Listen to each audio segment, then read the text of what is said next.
Yo, what is going on, everyone? Welcome back to a brand new stream. It's good to see you all back. It's good to see you all back after last Friday.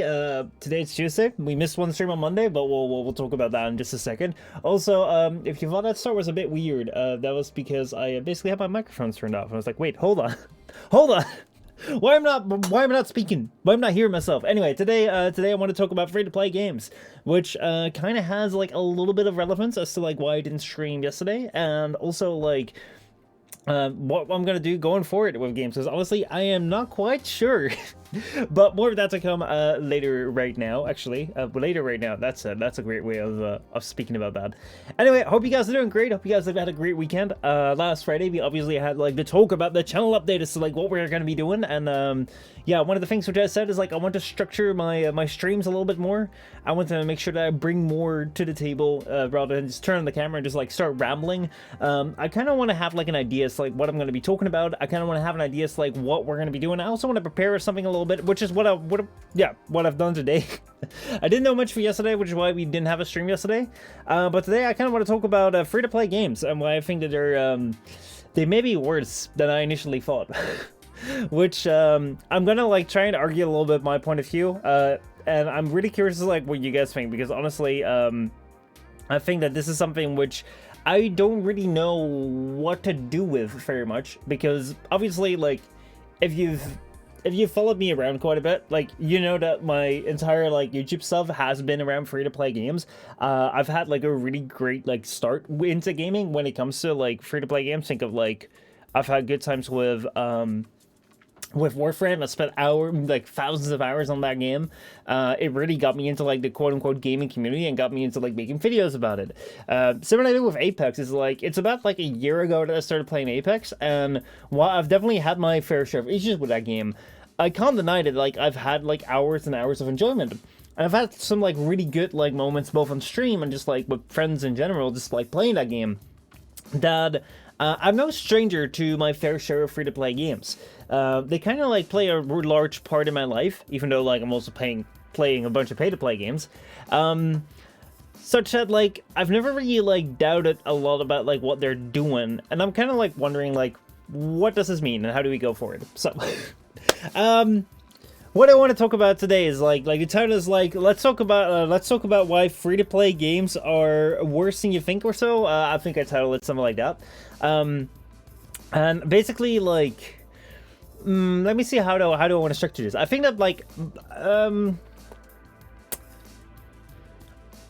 I think that I want to start out with like why I think actually that free-to-play games are a great thing. Which is a bit weird, because basically like I'm kind of like here trying to say like well why may free-to-play games be worse than we think. However, I do want to make sure that I recognize like why the hell these games are pretty fucking awesome, and why like I've been drawn to them, why a whole bunch of people are drawn to them, and what are the good things that they're generally bringing to the table. Also, this music is kind of loud in my ear, so I'm gonna lower it a little bit here and maybe up it a little bit more there. If the music is still loud, let me know. I think it should be alright now. It was like kind of like loud in my ears. Anyway, so free-to-play games. What is great about them? Like, what is something which is like what are the really good bits about them? Because I don't want to shit on them. I want to make sure that like we take a good look at them. I think that like the first time that I really discovered free-to-play games was when I was around like 12 or 13 years old. I didn't have any money, and I kind of wanted to explore different games and like, you know, the small selection of games which I had. And the small selection of games which I had was at the time was like Mario or Pokemon or like, you know, like a small set of games. And then when I like got into PC gaming, I discovered there was a whole variety of free-to-play games, such as Neverwinter, Eden Eternal, Warframe. There were like some Tom Clancy games which were free-to-play. It opened up such a bright new world to me, where I was like, holy shit, like this entire world of gaming, which was closed off to me before by like money, all of a sudden is open to me to play. So I think that like one of the main important reasons which I think that makes free-to-play games such a great thing is that like it pretty much like opens up this entire world of gaming for like a whole bunch of people that don't have that much money to throw on gaming, and right now like especially these games have gotten to such an insane quality that you're just like holy fucking shit. Look at what we have right now, for instance, with like Warframe, Genshin Impact. Look at like more shooter styles, where it's like Apex Legends or Fortnite, which are like pretty much the shooters of today, are all free to play. So like back in the day, like you had Call of Duty, Battlefield, Halo. If you wanted to play any of those, you had to pay $60 up front. Right now, all of those are free to play, so you can just jump in, have some fun with it, discover whether it's your style. If you don't like it, you can move on. And I think that that is something which, especially to like a lot of people that don't have that much money to spend, really is like a big like eye opener. Where it's like, holy shit, I can access this, I can play this. Whereas beforehand, you would basically, if you wanted to try like four of those games that I mentioned, Genshin Impact, Warframe, Apex Legends, and Fortnite, you'd have to pay up like, let's say $60 a game, $240. That's $240 versus nothing, which honestly is like a major savings if you compare that to like what you had to pay up beforehand. So I think that that is something which like honestly was really great about free-to-play games. They made a lot of sense to me because of that, because I was kind of like, holy shit, man, it's like, I want to play a game. It's like, how much does it cost to like build a game? Well, heaps. But how much does it cost to like, you know, like have a copy of that game? It's like nothing, you know. I just take a digital copy, I'll just go run off with that. It's like, man, I just have that. It's like, that shit is pretty sweet. It's like, you know, it felt right. It felt right because it's like a digital copy of a game, you know, I can play it, I can have fun with it, and maybe if I like it, I'll throw money to it. It felt fair. It felt fair back in the day, especially because I didn't have an income. So I was like, yeah, man, this feels good. That said, actually, no. I kind of want to continue with like the good points, because I think that like that is something which I kind of highlights, especially like the huge upfront costs with like the like $60 per game.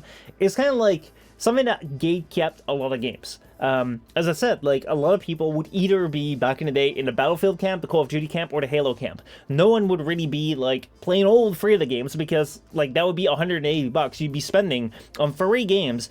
And most of the time, like if you wanted to play like one of those shooters, for instance, like you wanted to like get good at a certain one of them, and you'd have friends that would play a certain one of them. So even if you had the money to spend $180 on all 3 of those games, maybe your friends didn't. However, now, like, you can play every single, like, free-to-play game with your friends and just, like, you know, play around with them. And one thing where that really shows is, like, if you look at pay-to-play games right now, for instance, something like Battlefield 2042, if you look at, I recently had, like, that's actually 2 years ago, I played Ghost of Tsushima, which actually introduced a really cool PvP mode, which I, like, honestly, I was really surprised about. It's like, or, like, it was like a PvP, PvE mode sort of thing, which I really enjoyed. But, like, the player base was so small of those games, because like if you have a game which like people have to pay for, it's a barrier of entry which holds back a lot of people. And then if that game is like, in Ghost of Tsushima case, was like initially a story game that's only on the PlayStation, it's like that's such a limited amount of people that will continue to go back to that for that PvP mode. It's like most people will play that story once and then never come back to it.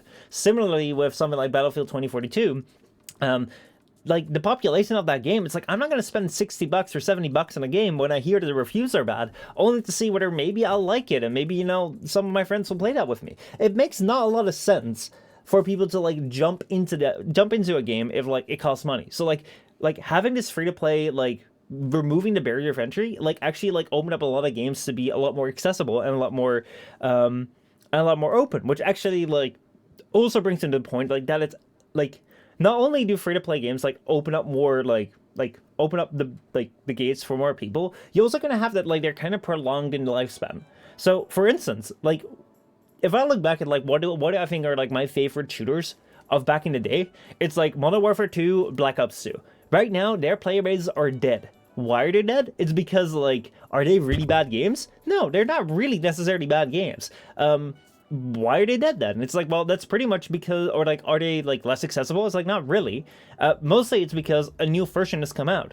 And basically what you see when a new game version comes out, boy, people just move over. Because, hey, you know, this shit is way better. People that like are new into like the game's sphere, basically, that buy their first Call of Duty, will not buy a Modern Warfare 2 or Black Ops 2. They'll buy the latest that's come out because rightfully they'll assume that like the latest that's come out is the best.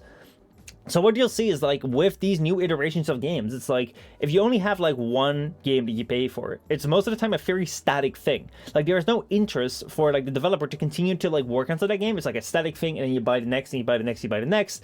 So basically, like as long as that thing is like the most current, the most recent, people will play that. But the moment it moves over, like that's it. That game is gonna like go down in like popularity, and that will just be the end of it. For free-to-play games, though, like, they're driven by, like, continuous development. It's like, because they need people to be playing their game, and thus, like, paying for the microtransactions or paying for, like, whatever, you know, the new things they put out. Like, they're gonna have to continue to put out new things to keep the game into relevancy, to keep people, like, coming into the game. So what you're gonna get is, like, if I really enjoy something like Modern Warfare 2, sucks to be me, right? Because I paid for that game, I'm gonna have fun with that, but in about, like, 2 years, 3 years, people are gonna have moved on to, like, another game, Modern Warfare 3 or 4, whatever, like, the next things come out. If I really like Apex Legends, I can be fucking sure that in 2 or 3 years, that game will still be around. Maybe with some changes, maybe the gameplay will have drastically changed. Destiny 2, look at that. But overall, the game will still be around for longer. And there will be more interest around it because every single year they're coming with a new update. Every single so many months they're coming with a new update. All because it's in their interest to continuously, like, renew interest around that game. So the lifespan of these games tends to be, like, far longer for free-to-play games than for pay-to-play games. So if you really enjoy yourself, a game, if it's a free-to-play game, it will be around for much longer. So I think that those are, like, some of the major benefits when it comes to free-to-play games. One thing which I also think is rather important is, like, when you look at, like, game costs, like, as I said, it's like, it tends to be quite high. Like, if you want to buy a game, $60, $70, I see games right now pushing, like, $80 already. It's like, if you think about that, like, most of the time you don't even know what that game is about. Like, most games won't have demos. Free-to-play games are pretty much the perfect platform for you to, like, explore, basically, like, holy shit, you know, I can try this game, I don't have to pay anything up front, I don't have to try anything, or like, I don't have to pay anything, I can just try this. If I like it, I can pay up later. I can, like, you know, buy some microtransactions, I can buy some skins, I can, like, have some fun with it, like, you know, I can give back if I enjoy it. But if I don't enjoy it, it only took me my time, who the hell cares? So I think that, like, overall, if we look at free-to-play games, especially, like, when I started out, like, playing these games when I was young, like, the things that were really good about it, like, being, like, this, you know, opening up this entire world of games for people with less money, like, lowering, like, what's it called, the threshold for people to, like, experience those games. So basically, like, you know, like, there's no gatekeeping for your friends to join in on, like, free to play games, where there may be, like, gatekeeping when it comes to, like, hey, you know, I really enjoy Halo. Well, guess what? I just bought the Battlefield game, so I can't buy another Halo game. You can't play that with your friends. You also have, like, you have the consistent development of, like, free-to-play games because they are supported by continuous, like, development. It will continue to stay relevant and does have a longer lifespan. Whereas pay-to-play games are basically like, you buy it in a couple of years, it's going to be relevant because guess what? People have moved on and there's no incentive for people to, like, bring it back into, like, the mainstream idea. And you tend to have, like, you can try out these games without having to pay up front. So that's what I think are some of the good parts of free-to-play games. Arteria, how's it going? Good evening there. Fim says, it's quite ironic. What is the irony here? Jin says, heyo, how's it going, Jin? How are you doing? Good to see y'all. So yeah, those are, like, the good parts of free-to-play games. So let me now tear right into why I think that they're actually not that great. Also, is that my music, or am I just hearing things, like, happen? Honestly, like, with open back, you never fucking know. No, that's the music. Holy fucking shit. Feels like I jumped right into the middle of a rant. Well, we're diving right into, like, the new form of just chatting, where I kind of, like, prepare a topic that I want to talk about. Today, the thing which I want to talk about is, like, free-to-play games, and why, like, I think that they may actually be worse than I thought initially. So basically, just a second ago, I kind of went over, like, why I actually think that free-to-play games are great, like, what actually got me into them, and, like, what I think, like, these things are pretty damn good for. And, like, as I said, like, I think that they open up, like, a world of gaming to people with less money. Like, they lower, like, the thresholds for people to, like, join you with other games, because basically, like, what you have is, like, back in the day, like, no one would have, like, Call of Duty, Battlefield, and Halo all installed, because, like, it would cost you, like, $180. Whereas now, like, people can have, like, Fortnite, Apex, and, like, PUBG. I don't know if PUBG is free, but, like, they can have all of that installed, and, like, if you enjoy one more than the other, you can just ask your friends, like, hey, y'all install this, let's just play it. Even if they don't like it doesn't cost them anything. Similarly, if you want to try out, like, a game, it's like, doesn't cost you anything to try it out. You can, like, experience whether you like the quality of the game. You don't have to gamble your money as to, like, whether you will like that or not. And then, like, later on, you can choose to invest. And finally, you also have that, weirdly enough, these free-to-play games tend to, like, have a longer lifespan. Far longer lifespan than pay-to-play games, because paid games basically, like, only have a big boost of relevance when they, like, are published. And then, like, the next, like, thing that will happen is, like, the next follow-up game will be published, and that will gain all the attention. there's not really much happening in between where, like, you know, the developer will, like, do something that will renew interest, because why would they? They're not going to get paid again. They'll only get paid again for another game.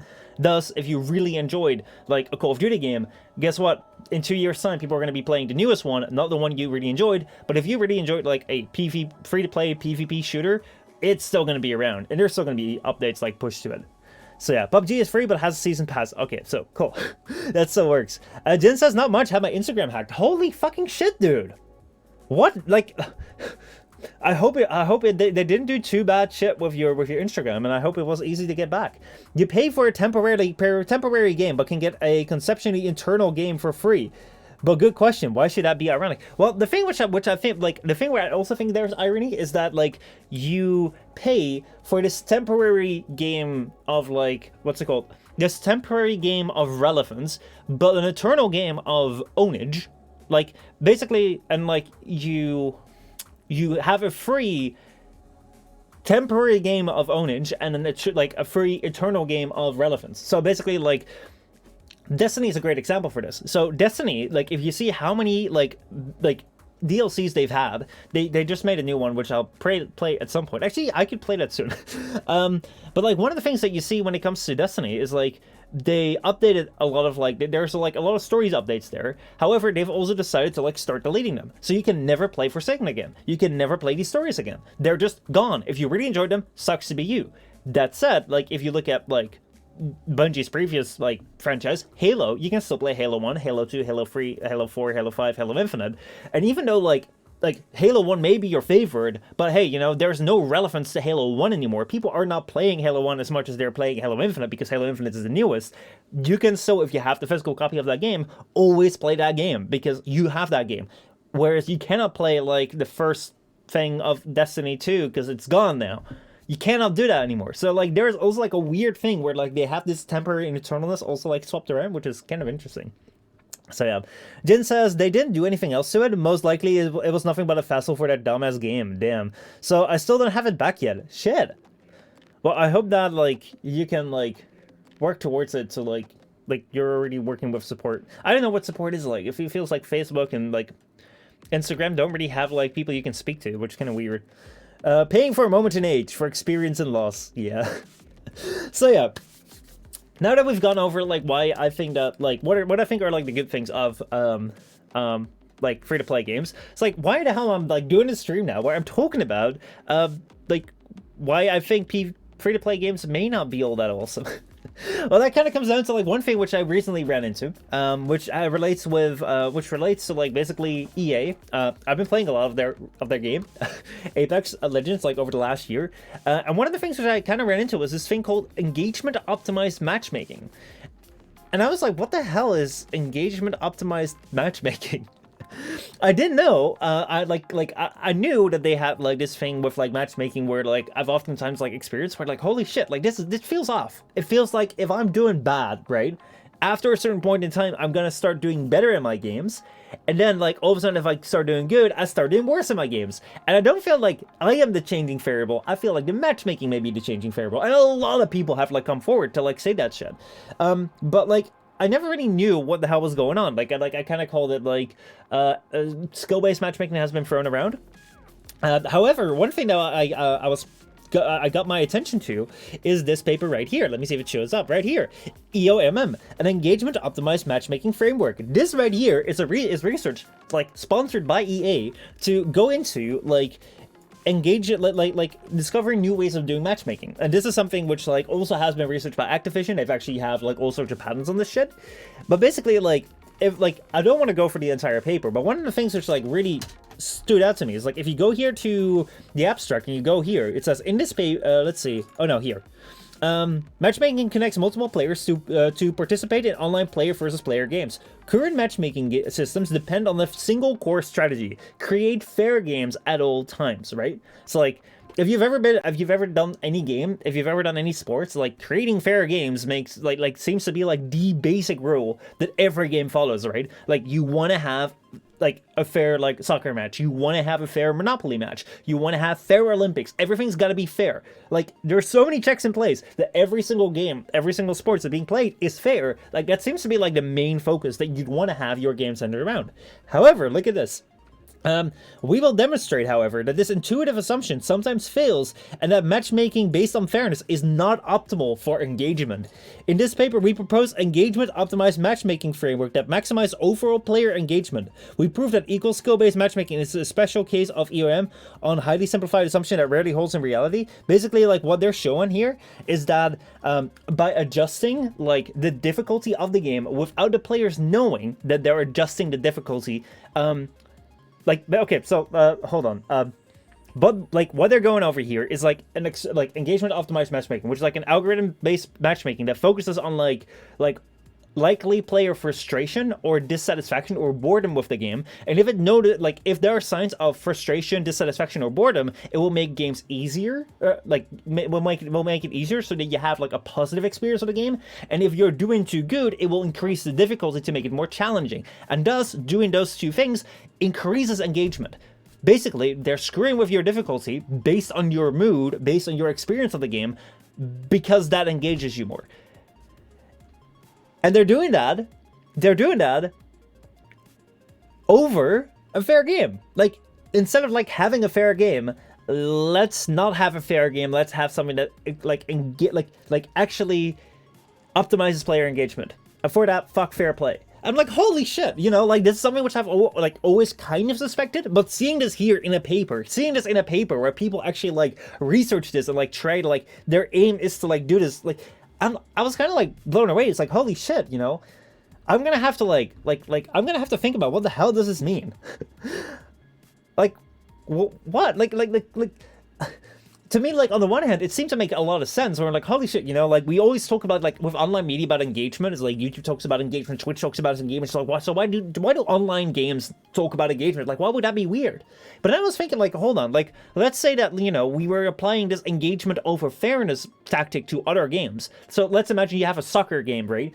Like, you have soccer games. So, like, hey, if one team wins a lot, basically, then we're just gonna, like, tilt the pitch, like, a little bit like this, so that, like, they're gonna have to, like, play uphill and like have like the opposing team play downhill, so it's going to be harder for them because, yeah, you know, that would seem fair, right? Or imagine like you'd have to like do exams like in school, and based on like how well you've been doing with your previous exams, either your exam will be harder because you've been doing very well, or it will be easier because you've been doing poorly, and that's just based on you individually, and they never tell you whether you get the easier one or the harder one. It's like, how the hell does that make sense? Like, it doesn't make any sense to me. So let me see what you guys are saying.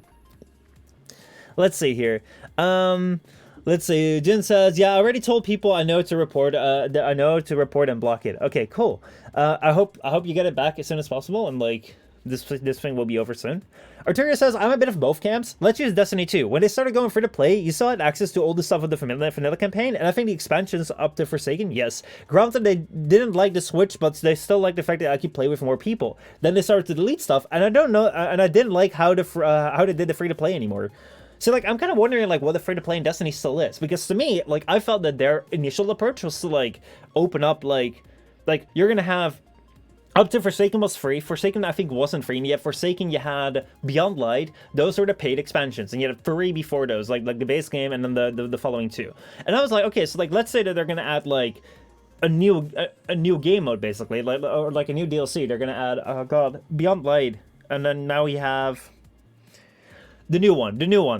Like, they add a new one, then Forsaken goes to, like, the free-to-play. So basically, like, you're always 2 DLCs behind. So DLCs have, like, 2 years to, like, collect revenue, and then they're going to be added to the free-to-play pile. So the free-to-play people can catch up, basically, 2 years behind, and then, like, because, like, these expansions are so good, they'll be converted to, like, buy, basically, right? But that's not what it did. They just deleted it. And, like, now I don't know what free-to-play games players can even play, because all the expansions are just gone.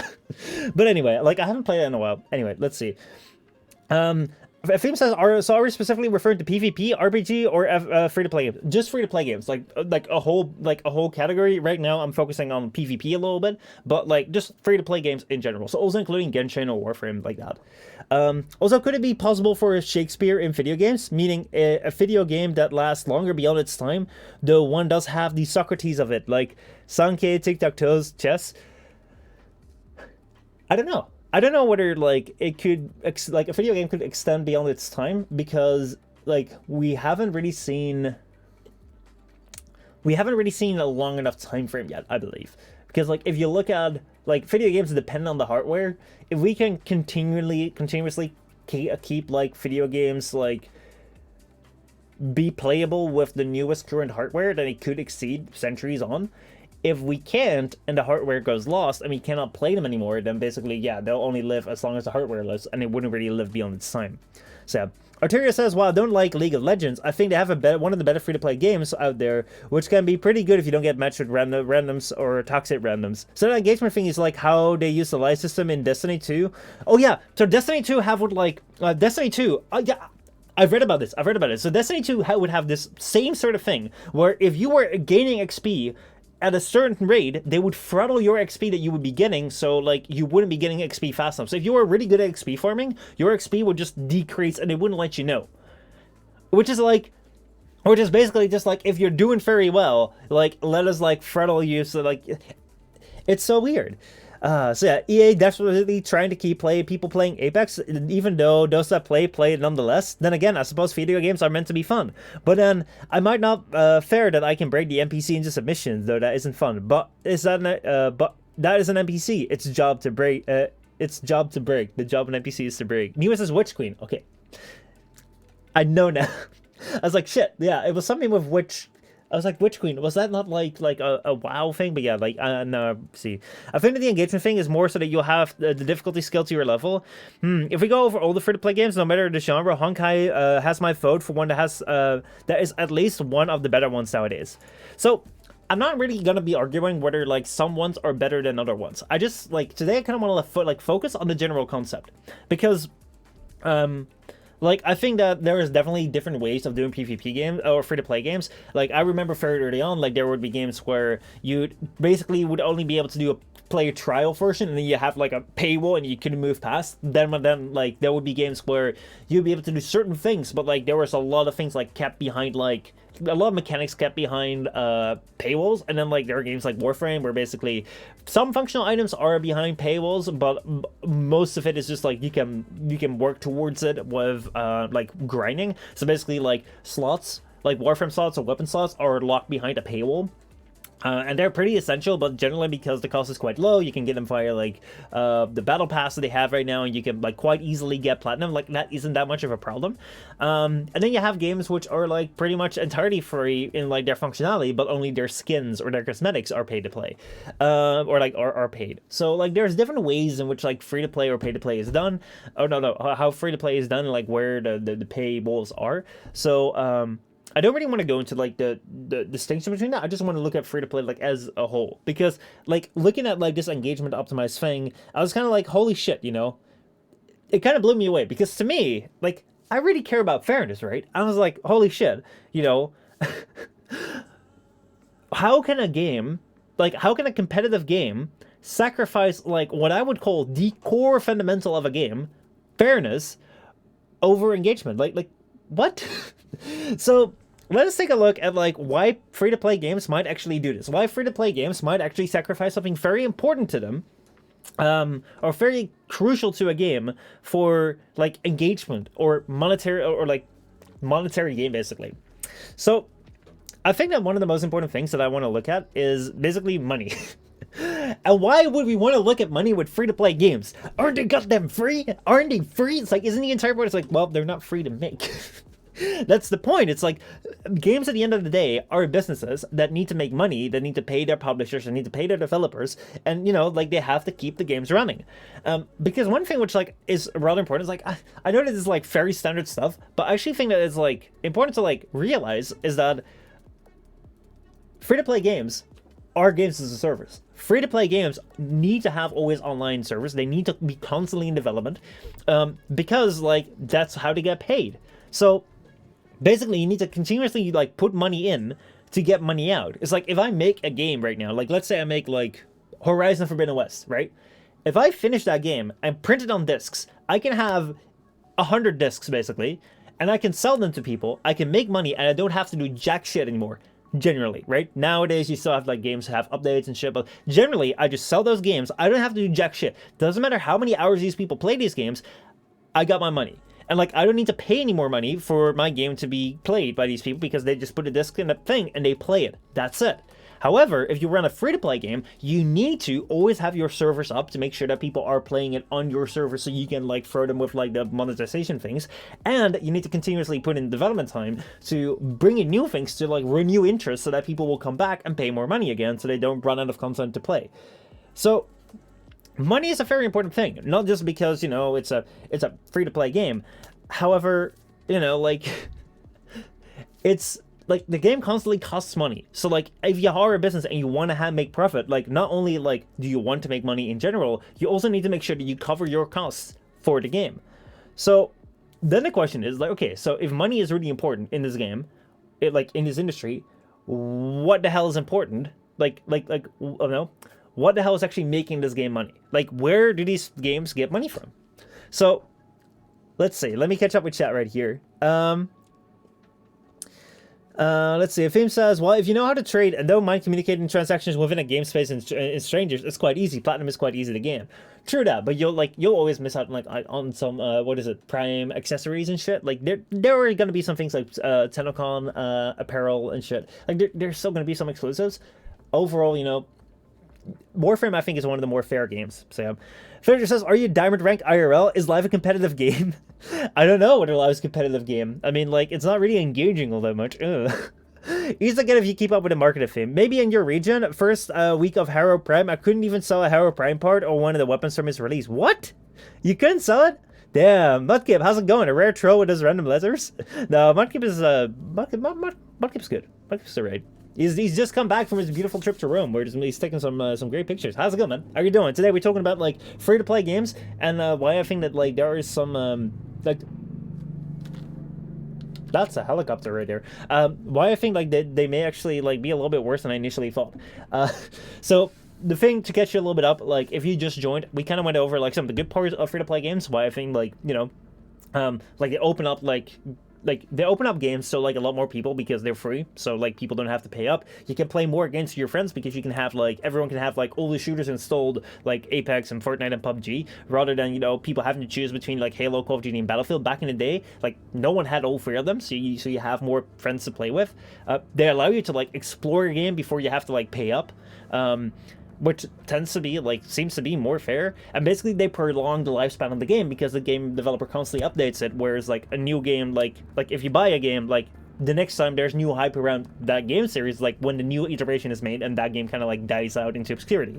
So that's what we went over. Then like those are some good parts of the free-to-play game space, and I was like, holy shit, that's really nice. But then I discovered like this paper right here, which is called EOAMM, an engagement optimized matchmaking framework, which is a paper, like a research sponsored by EA, where they go into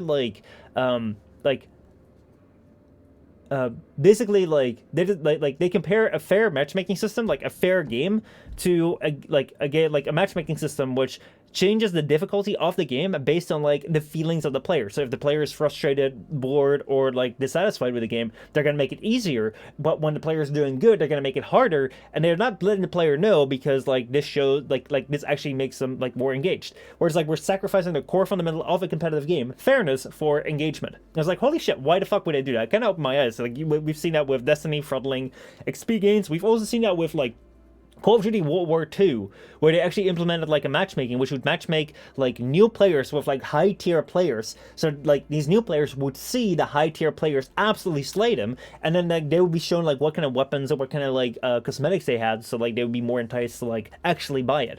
That was kind of like the idea. So like those things were like I was really like being like, holy shit, you know. That's weird. Why would free-to-play games do this? And like we just went over like, well, they need money like to run their servers. Like they need money to upkeep their game. It's not just the money for like just making the game and that's done. It's like making the game, continuously running the game, because you need to upkeep the servers for people that play on it, and you need to consistently develop it to like keep interest. So that's as far as we're right now. So yeah, let's see. Michel, my lawyers have arrived. Fire helicopter. No, it's you, villager. Holy shit. Let's see. Never sell what's new. It's just too new. Nowadays, just throw random ribbons or parts in trade channel at random times, and if it sells, I sell. If it don't, I still got it. I still got it in a few games. Yeah, like the best days on Warframe used to be like when you could just sell syndicate mods for like pretty decent prices. It would just be like, that would just be a sure guarantee sell. So yeah. Anyway, let us jump back right into like, okay, so free-to-play games, like money is important for free-to-play games because they need it, right? So like, how the hell do these games make money? Let's actually like take a look at like the fundamentals of these games, like regardless of like what kind of game it is. Like just look at like money is important for all of them. So how do they make money?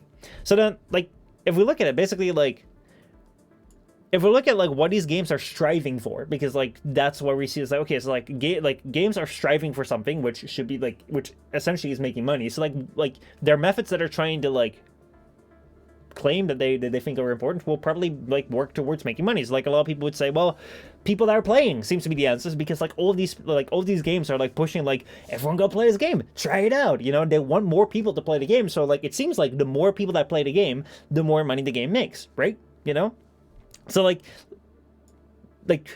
basically like the more people that play, like the more likely it is that they'll make money because more people buy more microtransactions, all that sort of shit. But like one of the things that means is that the more like getting people to play the game, like you playing the game isn't necessarily like the goal of the game. Like the goal is not for you to play the game and have a good time. You are the means towards the goal, where the goal is actually money. Like that is what we have right here with free-to-play games. The big difference, like pay-to-play games, like they want you to enjoy the game, so you buy it, and so you buy it and like you enjoy it, and then you buy the next one. Free-to-play games, they want you to like play the game so that they can get money for you. You're not the goal, you're the means. But you may ask, holy fucking shit, man. Like, you're out here sitting here saying like, oh my god, free-to-play games, like, oh dude, they're treating you like a means to an end to money. But here you're sitting here, and you're just like, man, they're so bad. But look at you, look at Twitch streamers, look at YouTubers. What do? They talk about engagement as well, because guess what? They want more people to watch their content for free, so they'll make more money. What is the bloody difference? What is the fucking difference? Because honestly, like, one thing which like I do think is important is that like I don't go calling out people for things that like I would do myself, right? However, I think that there is a big difference between like YouTube and Twitch and like free-to-play games. And this is something which I never really realized, because like I always assumed, and this thing was like, the more players, like free-to-play games want more players to like up their numbers, just in the same way that like YouTubers and Twitch streamers want more people to watch to up their numbers. Like that is kind of like their focus, and like both are beneficial in the same way. But there's a big difference, because like if we look at like YouTubers or Twitch streamers, it's like the more people we get to watch, it's like the more people may be able to like see an ad, which doesn't cost them anything, or the more views we get, the more like the better rates we can ask for like sponsorship deals. That's where the more people that watch will actually increase like the financial gain.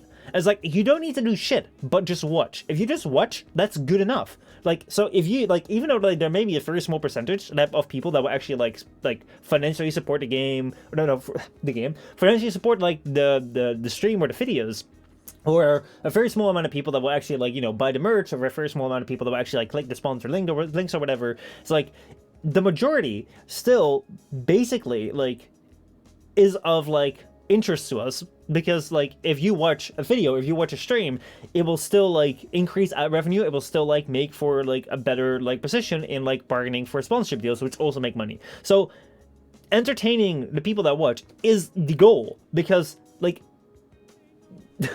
that's just beneficial. Like that's where the financial incentive is. At the same time, it doesn't cost me jack shit the more people watch. It's like, if I make a video, like whether one person watches it or a million people watch it, there's no extra cost for me to making that video. For games though, it is different. Because with games, it's like, if more people play that game, do they get more ad revenue? But guess what? They don't have ads in their games. It's like, okay, so if more people play, do they get better sponsorship deals? Well, they don't have sponsorships in their games. So what do extra players actually do to that game? It's like, if you have servers in a game, and you have like 10 people on it or a million people on it, you're going to need bigger servers. So more people actually requires you to upkeep more servers. Also, you're going to need to have more people to like moderate a community. You're going to need more people to like deal with support requests. So actually, the more people you get, the more money you need to spend on your game, basically. Because like if you have 10 people that play your game, or 10 million people that play your game, there's going to be more costs for the 10 million people that play your game. So overall, what you're going to find is that like free-to-play players that pay no money at all, they don't actually benefit the game in any like financial sense. The only thing that they do is actually like take money away, because like you need to spend more money to upkeep those players. So I'm like, holy shit. What we're finding here is that basically like players, like players in a free-to-play game, if they don't pay, they're generally net negative to the game. So if you are like a game studio boss, and like your goal is to make sure that you make enough money to keep the business afloat, to pay your people, to make sure that you can invest in like new and upcoming projects. If your focus is money, which like let's just put that forward, isn't necessarily inherently a bad thing. Like if that is your focus, then basically free players are a net negative to your game. So what do you do? What do you do with them? Like, how do you engage like with these freeloaders basically that are hurting like the financial like solvency of your game? Like, what do you do? Let me check with chat right here. Let's see. Arturia says, nowadays I just throw a random reference or parts in the trade channel at random times. If I sell, I sell. If I don't, I still get in a few games. They make money for the cash shop. Yep, they make money for microtransactions. Also, doesn't it help the algorithm that decides if you get recommended to more people or not? Yeah, the more views like generally helps the algorithm. However, like the algorithm only gives you more views. So it's kind of like the more views you get, the better the algorithm helps, the more views. So ultimately, like the algorithm is just like, you know, it just circles around. So it can kind of be neglected, I feel, because it's kind of like, well, you know, it just leads to more views, and like more views just generally like end up being, you know, profitable, financially profitable. There's no extra cost to more views, whereas for games, there is an extra cost for more players, which is kind of interesting. Because, you know, like, why would you spend a lot of money on like developing something and like offering it, and then also spend more money per players that like engage with your game? Like, if your goal is to make money, it's like, what the hell you do? Like, it seems to be kind of like weird. So like yeah, like one thing that you say is like the algorithm also decides if your game gets recommended or not. So yeah, like that is something which, like, why the hell would you allow free players to play your game? And I think that like the large amount of people, like one thing we gotta realize, like a large amount of people just won't pay. So a large amount of people will actually be a net negative on your game. However, like what you'll see is that, as you say, it's like the more people play the game, the higher it can end up in the algorithm, like the higher it can end up in like the Steam charts and shit. So the more likely it might be recommended to other people who may end up paying. So like you'll may be able to attract more paying players through more like free players that are playing. At the same time, it will like fill up servers for players that do pay. So like otherwise you're gonna end up with the same problem that pay-to-play games are facing, where like if I'm the only one that, like, if I'm only the only one of, like, this very select group of people that still plays this game that we have to pay for, is like, well, maybe the servers will just be dead. Whereas, like, if it's free to play, there will be a lot of people in the servers, thus allowing, like, for, you know, more fun matches, basically. And yeah, like, you can also, like, one thing which I think you can also, like, kind of do, if you, like, what we say with Call of Duty World War II, for instance, like, you use the free-to-play players to make the pay-to-play players stand out. It's like, look at these people, we're gonna match them with, like, the newer players, so the new players are gonna be more impressed by the people that pay, and the people that pay will have better matchmaking. Not all games have that, but you can also look at something like, you know, Warframe skins, where it's like, paying players will get better skins in Warframe so that they can feel better than the other players, basically. It's like why the hell would you otherwise have to pay for the skins? Like, why would people pay for the, like imagine like Warframe would have everything unlocked right from the start. It's like, you know, you wouldn't really necessarily feel better having like a certain skin or a certain like Sindana or something. Like it'll feel like it adds this extra layer when you are like the one decked out Warframe like in the crowd of like standard default Excaliburs. It does add to it. So you kind of have this thing where, like, yeah, you know, free-to-play players, they boost their numbers, so, like, paying players can play with them. You have free-to-play players, like, boost the game into the algorithm, so, like, you may be able to attract more paying players, and they provide, like, a nice counter to the paying players, so either, like, improve their game quality or improve, like, their comparison. Like, make them feel like their paying was actually worth it. Let's see. Shmashi says everyone loves Angry Birds though. Damn, that's a long time since I've heard about Angry Birds. Man, that used to be like such a fucking rage back in the day. How's it going? How are you doing? Hope you're doing alright. Let's see. As for the net negative, the more players also increase the potential profit, get them to spend money because they like the game and want to keep playing. So, like, let's see. More players increase the potential profit. So, like, the thing which I think is important when I say net negative, I just focus on like the money aspect, like the money that, like, how much money does this one player make me or lose me? So if a player doesn't pay, they like I'm losing money. If a player pays, I'm gaining money. That's basically so. Like, the more players play, like the more likely that I will have like players that will decide to pay at some point in time. However, like if we're just gonna like separate the classes between like, hey, you know, we're gonna have free-to-play players and we're gonna have pay-to-play players. It doesn't matter when these players pay. Like they can pay right up from the start, or they may be free players that will later on be converted to paying players. But if we know, like basically from the start, like we're just gonna assume that we know whether a player will always never pay or always will ultimately end up paying, basically. So you're gonna have like these sets, and the set of paying players tends to be generally quite a lot smaller than the free-to-play players. So yeah, once you get a free player to pay, they can change it into a dolphin or a whale. Yes. So let's just get into the pay-to-play players or the paying players, where like again, like we're making this separation between free players and paying players. Free players will never pay. Paid players will pay at some point in time. Maybe right from the start, maybe later on in time. But like that's kind of the difference. So it's like stocks. If a stock rises in value, there's something called unrealized gains if you don't sell that stock. Yeah. So let's go into the paying players because yeah. So let's see. Let's actually start off with like looking back at like how pay to play games like what their incentive is with, you know, like you paying. So like one of the things, like if you pay for like a full game, like basically the incentive of that company just ends the moment you put money down. So like the best incentive that they have for getting money is to first of all make the game look as good as possible to you like before you buy it. So the best traders, the best like marketing, all that sort of stuff. And then they also want to make the product and like as enjoyable enough at least, so that you won't shit on it afterwards, so that you won't like leave bad reviews, which like would hurt like the initial like impressional sales. Because like if people hear like, for instance, with Battlefield 2042, well, we heard that was kind of shit, people stop buying it. And like what I also want to do is like have you have such a good experience with that game. For instance, I had a really good experience with Horizon Zero Dawn, so I really want to get back to like when Horizon Forbidden West comes out and buy that, because I'm like, holy shit, I had such a great experience with that initial game, I want to buy the second game. So that is where people like want to like that's where like the incentives are. Like the incentives are to like have you like as good as possible pre-experience of the game before you buy it, and as good as possible experience after you buy it, basically. So your experience of the game is like integral to like the incentive of like a game company with a pay-to-play game. Now let's take a look at a free-to-play game, because basically like the incentive structure is like different. Like the incentive structure basically like starts the moment you start playing the game, whereas like with like pay-to-play games, like the incentive structure ends when you buy the game, which is kind of interesting actually. Anyway, so like the main difference that we see with free-to-play games is like you have small like meaningless purchases that are basically like thrown out into the game.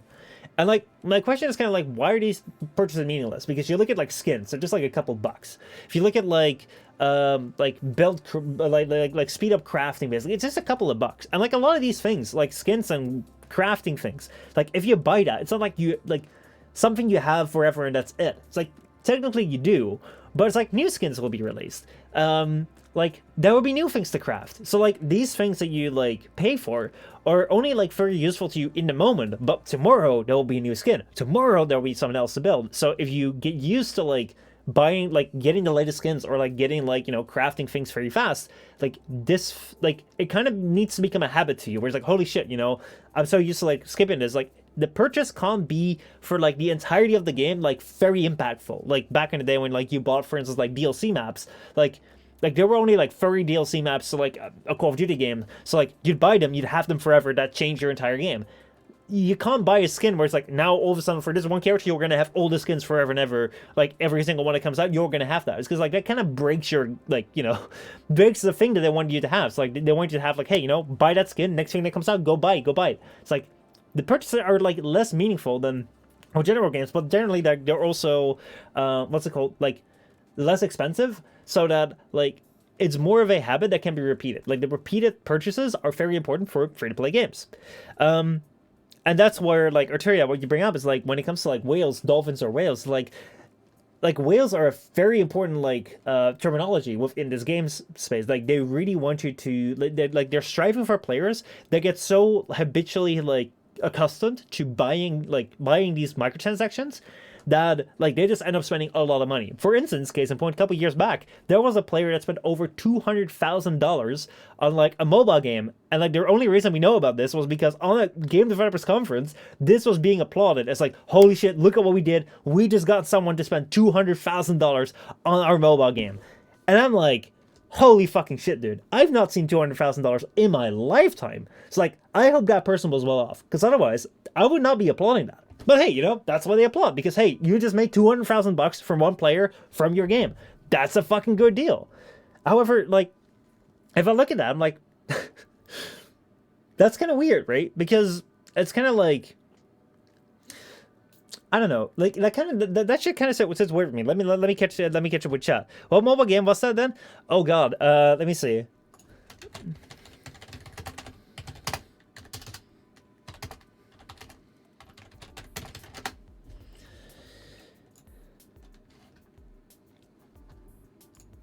Let's see, a Transformers game it was. Yeah, it was like a Transformers mobile game. They spent 200,000 Australian dollars on it. Let's see. You're thinking of games like WoW, or more like PlayStation games where you have to buy the disc. The main difference is that, let's see, so like when it comes to paying, I think WoW is like an interesting case. Like subscription-based games are kind of interesting. I don't have that much experience with them, but I think that,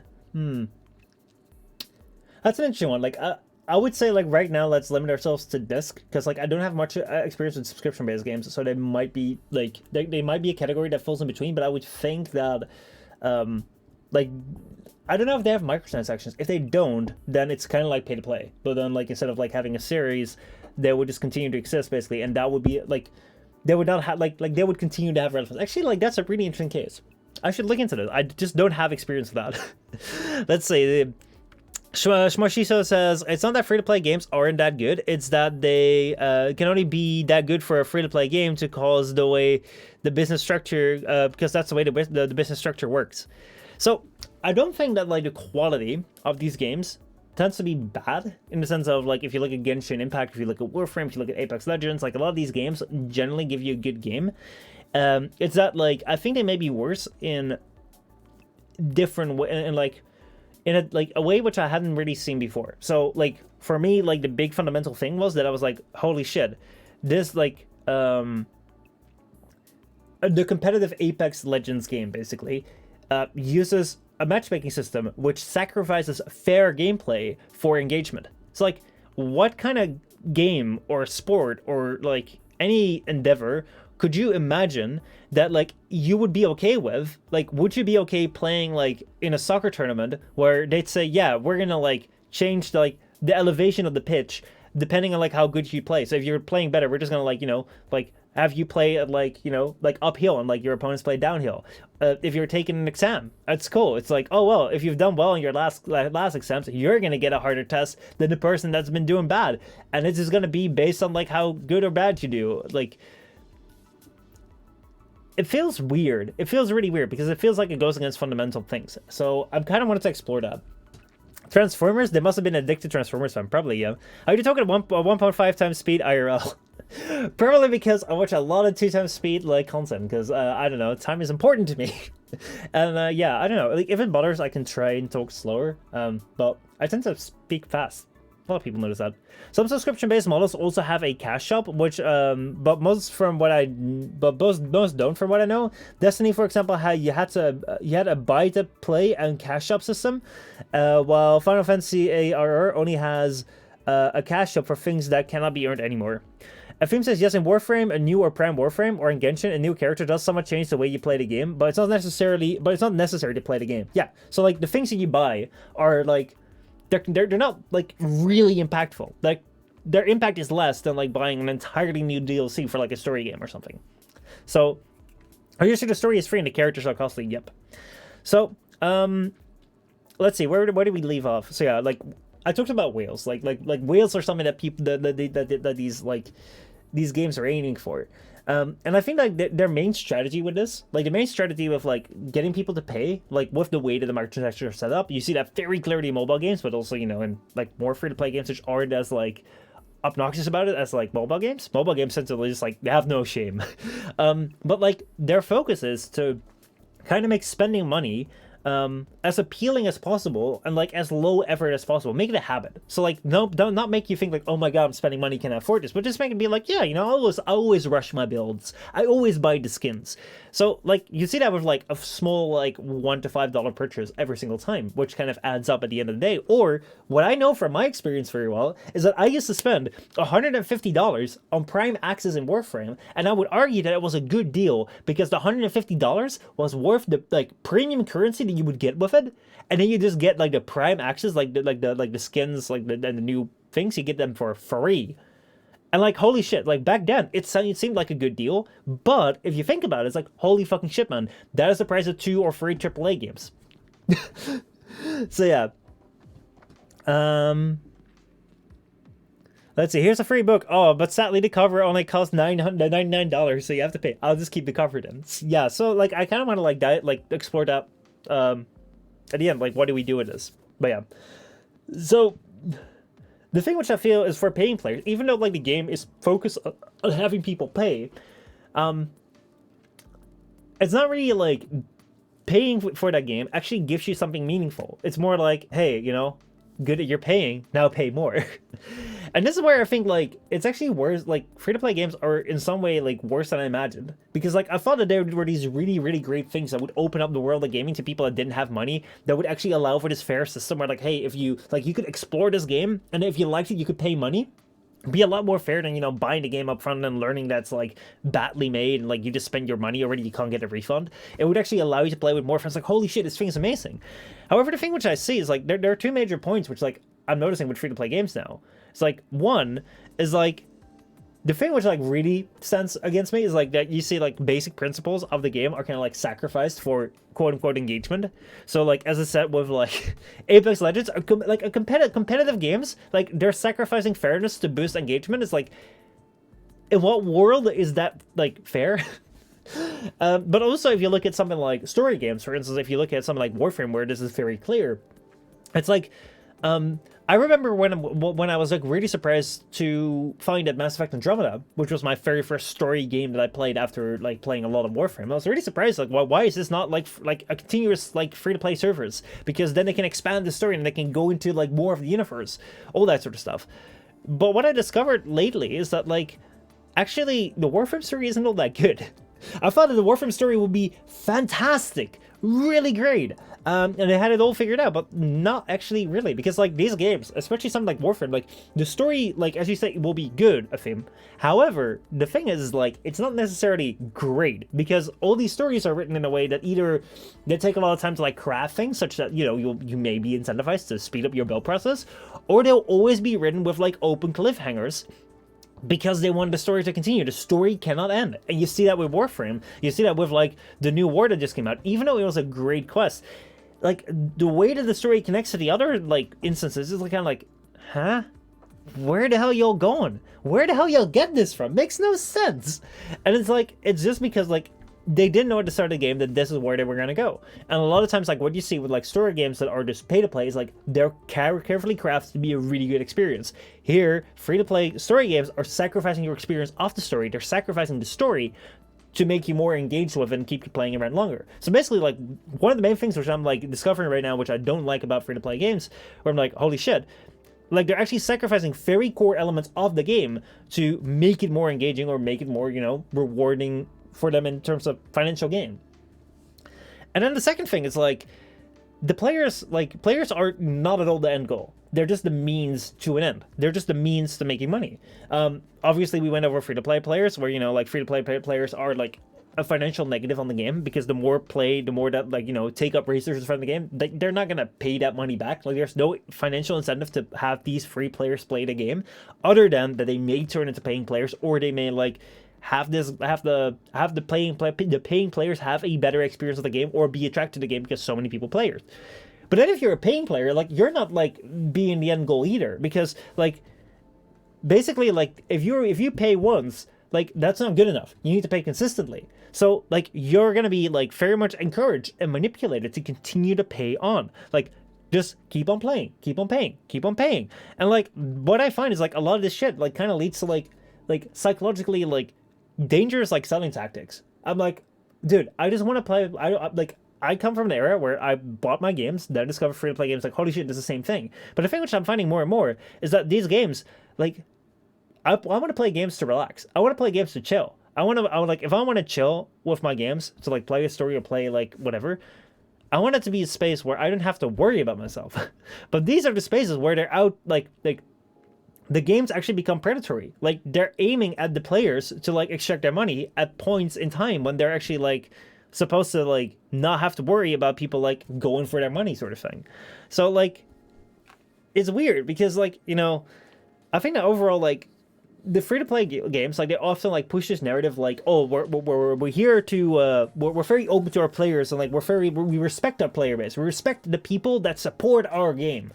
Like, that's something which I really had very strong with Warframe. Haven't had with any other game before or since, really. Like, Warframe really had this thing where like, we have a community and our community is best, because, you know, like, what kind of community is there for like, you know, I'm playing like a story game, or I'm playing, you know, like just a PvP game that I just bought? It's like, not much. But if there is something that needs to be upkept for a long time, you need to have community managers. You need to like boost this game, like keep people around, stick people like to your game because you want them to return. So like, what all these games will say is like, man, our community is fantastic, we respect you so much. Here's like, you know, we bond so much, you support our game. All these people that come to the forums that are like, man, you know, I think this game should be like this game should be like that never spent any dime on the game. Like, these games are still telling them like, oh my god, you'll support the game, it's so good. However, like, I don't think that like this thing that they put out, like, oh my god, we respect you so much, is actually there. I don't think like there's actually disrespect for the people that actually play the game. It's like, not if you don't pay up. Like, there's no respect because like you're a negative on the game. But at the same time, it's like because like, well, no, okay, let me phrase this differently. Because you have this thing where if people don't pay, it's a negative to the game, a net negative in like money to the game. Like, these games, in order to survive, need to be predatory on their players. And like, obviously there are different degrees in how predatory they are. However, at the end of the day, they're still predatory. At the end of the day, if you're playing a game, if you're playing like a pay-to-play game, basically, if I'm playing Horizon Forbidden West, if I'm playing Call of Duty Modern Warfare 2, games which I paid for, which have no financial incentive structure after the moment that I bought them. So basically, from the moment that I like start playing them, there's no longer a financial incentive structure. These games are just made for me to enjoy, and I can just like relax and play and enjoy. And I will know that these PvP games will be fair. I know that like the story games will have like a as best crafted story as these people could make for, like, you know, the amount of development time and money that they had, and like it will be like an as best experience as possible. Whereas with free-to-play games, like, not only like do they compromise on their basic principles to boost engagement, at the same time, if I'm in there, these games will be focused on like manipulating me to give them my money, or like give them my engagement so that other people can give them their money, because otherwise the game will not survive. And I don't know what to do with that. Because, like, honestly, I don't necessarily blame them. If my, if my survival of my stream literally depended on, like, the people that paid. So, like, how would that make me dependent? Like, in what scenario would I depend on people that paid for the stream? So, like, let's say that for every person that watches this stream, for every 5 minutes that someone watches the stream, I have to pay a cent. So let's say, like, you know, like, I'd have 10 people watching. I'd have to pay, like, 10 cents per 5 minutes. That is 30. No, that's not 30. It's 12. 12 times 5. Is that 10 cents per 5 minutes? There is 12 times 5 minutes in an hour. So that is 12 times 10 cents. That would mean that I would have to pay $1.20 an hour to stream for 10 people. So that would mean that in order for me to keep it profitable for me to stream and not lose money, I would have to make sure that I get at least one subscription per hour that I stream. So obviously I would stream less, Or I would constantly push people to subscribe, subscribe, subscribe, give me bits, give me that, because otherwise I'm losing money. So it makes sense. Like, I'm not blaming these companies for doing this, because obviously they need that to survive. I don't know what the costs are for running the server or whatever, but like, if you put up, like, in your head, it's like, yeah, okay, so it makes sense that they do that, but do I have a good experience with that? And like, I'm starting to think, like, it feels like I'm compromising on a lot. Like, I'm compromising on, like, the basic core principles of, like, a game. If I want to play a competitive game, I'm gonna get an unfair game. If I want to play, like, a story game, or like a ability game sort of thing, like a game where, like, not necessarily the story is interesting, but like the mechanics are interesting. It's like I'm compromising on the best experience of these mechanics or the best story, because these are always written to be, you know, boosting engagement. And even if I compromise beyond that, I will always have to deal with that this game, as long as I play, will try to, like, psychologically manipulate me in, like, either engaging more beyond what I'm comfortable with, or, like, getting me to spend money. So, aren't those two, like are those things worth compromising for? It's like, I don't know anymore. Like, what the hell does this mean? I don't know. Like, I really don't know. So let me catch up with chat and let me know what y'all think. Let me see. Rahab says, a lot of the new war was established in prior quests. It's just the gap between them and the new war was so large that it seemed like it came out of nowhere. And I can't stick around. Goodbye. All right, man. Thank you so much for tuning in really shortly. I hope you have a good rest of your day, and I hope the working out is going well. Let's see. Mudkip says, reminder, there are so many people that have used that have spent more than $10,000 on Genshin. Damn, that's a lot. I know Genshin Impact has written a story, or at least planned to have to, but they have a story for each and every character. Yeah, like the quality in most games, like, kind of, like, differs, right? So, like, there will be better written free-to-play games and worse written free-to-play games. I think Genshin does really well with, like, the voice acting and, like, the stories they do. But there will always come a point. It's like, basically, like, Genshin only has, like, 7 Archons, right? So, like, what do they do if they reach a 7? It's like, they can't, like, never reach a 7, because, like, they've set out 7. I think there's 3 or 4 available when I stopped playing it. That was like a year ago, so maybe there's more now. But if they get to 7, like, what will they do? Will there be another layer? It's like, if there will be another layer, damn, holy fucking shit. Holy fucking shit. A theme. What? What? What? What did you just do? Okay.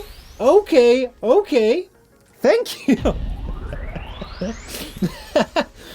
A theme coming in with 10 bloody gift subs. Going for the #1 position, I see. Damn. A theme. Thank you. I don't know what to say. I appreciate it. There we go. Holy shit. Nice. You tapped your heels and said subscribe 3 times. Oh my god. I should watch out with what I say.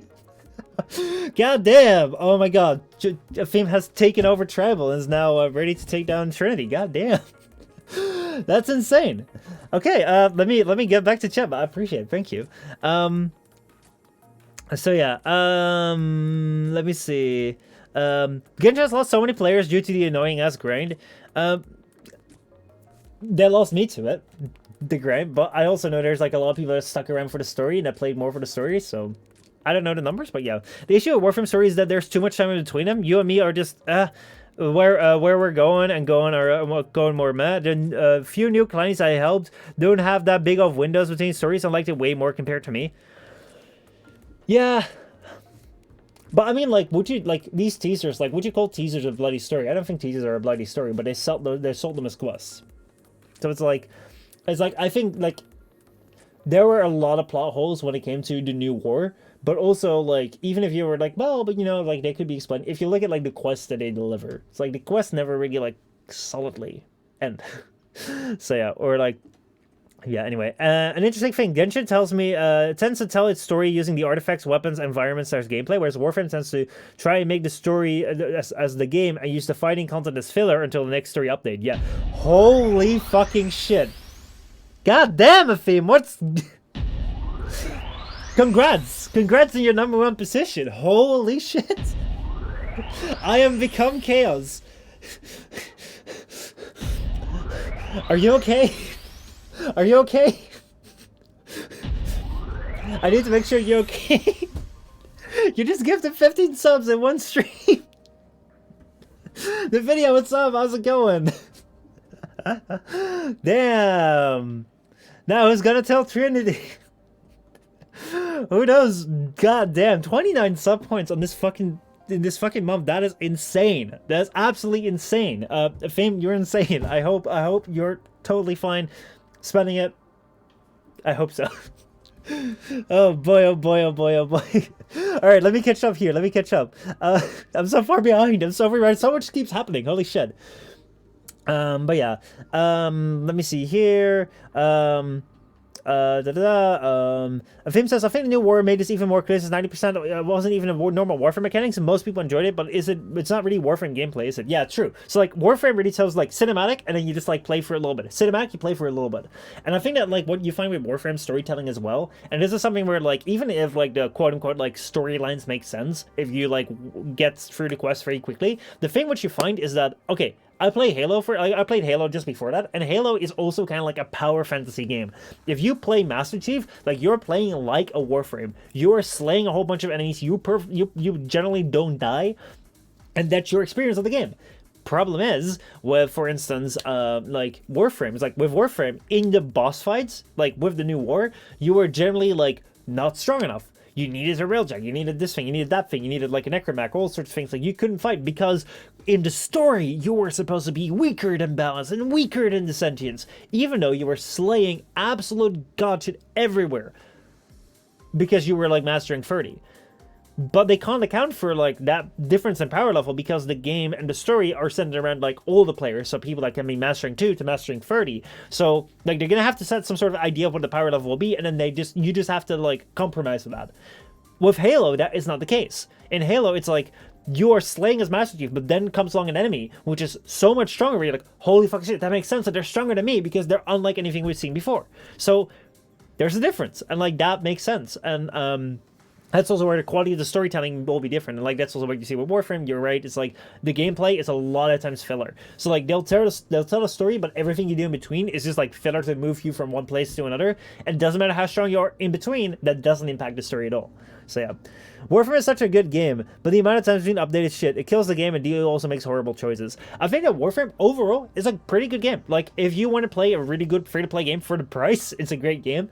I spent a lot of time into it. I really enjoyed it. The thing that I do think Warframe suffers from is, like, initially when I really had a lot of fun with Warframe was when the game was still, like, linearly developing. Like, they were still, like, every single update was, like, the next thing. Like, new planets would come out, like, new updates, new stories would come out after each other.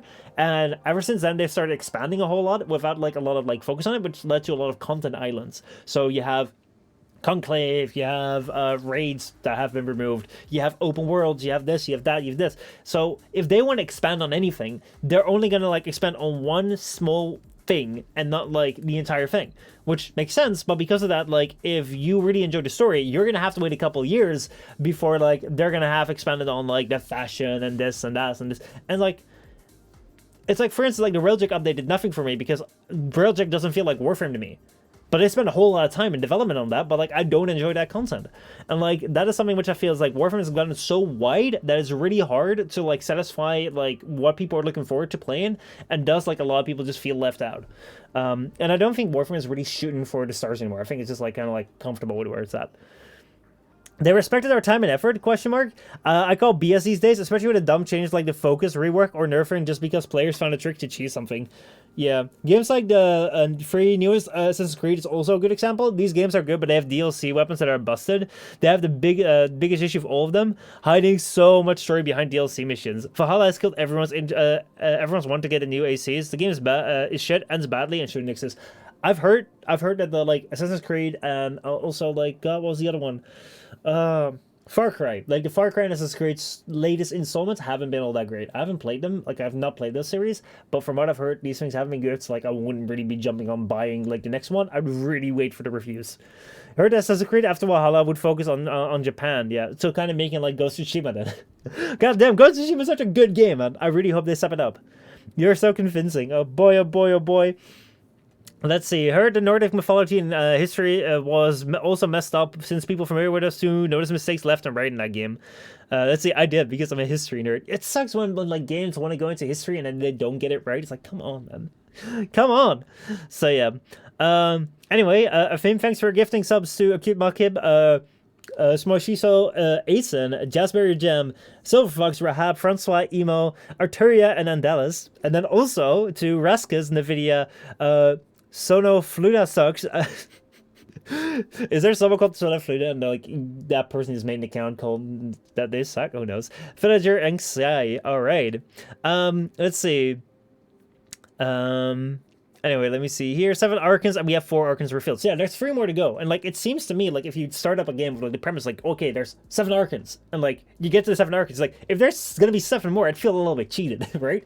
But at the same time, if there's not 7 more, like the game can't just end because you have people that spend $10,000 on it. Like you want that to continue. So like, what you're gonna do? You're just gonna continue the story.